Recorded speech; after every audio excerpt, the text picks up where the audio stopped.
एक छोटी सी कहानी से आज हम जानेंगे कर्मों का फल कैसे और किस तरह से मिलता है।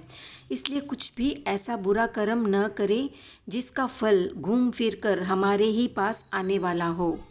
एक बार धृतराष्ट्र ने श्री कृष्ण से पूछा, वासुदेव, मैंने ऐसा कौन सा कर्म किया जिसके फलस्वरूप मेरे 100 पुत्र मारे गए। मैंने दुर्योधन को बहुत समझाया पर उसने मेरी हितकारी बातें बिल्कुल भी नहीं सुनी और आज हालत ये है कि मेरे पास एक भी पुत्र नहीं है और मैं पुत्र विहीन हूँ। इसका क्या कारण है? तो श्री कृष्ण धृतराष्ट्र को दिव्य दृष्टि देते हैं जिससे कि वो अपना पूर्व जन्म देख सके।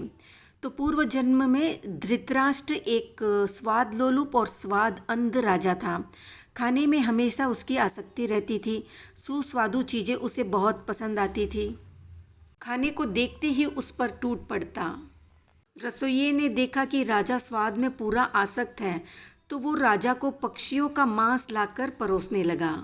पक्षियों का मांस खाकर राजा को और ज़्यादा आनंद और मज़ा आने लगा। बात की लंपटता में वो ये पूछना भी भूल जाता कि खाना शाकाहारी ही है ना, क्योंकि वो शाकाहारी था जन्म से। खाना स्वादिष्ट होने के कारण राजा रसोइयों को रोज इनाम देता। ज़्यादा इनाम पाने की लालसा में रसोइये ने एक एक करके उसे 100 हंसों के बच्चों का मांस खिलाया।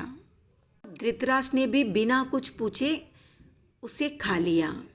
तो पूर्व जन्म के पुण्यों के कारण इस भव में वो राजा तो बना, लेकिन हंस जैसे पंचेंद्रिय जीवों का मांस खाने के कारण उसकी हितकर वाणी भी उसके पुत्रों को प्रिय नहीं लगी। खाने में आसक्ति के कारण बिना पूछे और विचारे ही स्वाद अंध होकर खाता था, इसलिए वो अंधा हुआ। एक दो नहीं, पूरे 100 हंसों के बच्चों का उसने मांस खाया, इसलिए उसके 100 ही पुत्र उसकी आंखों के सामने मारे गए। तो ऐसे मिलता है कर्मों का फल। जो समझदार है वो समझ ही गए होंगे कि जो कुछ आज हमारे साथ हो रहा है, चाहे वो अच्छा या बुरा, उसका बीज हमने ही कभी बोया था और उसकी फसल भी हमें ही काटनी है। इसलिए बहुत सोच समझकर कोई भी काम करे या कर्म करे।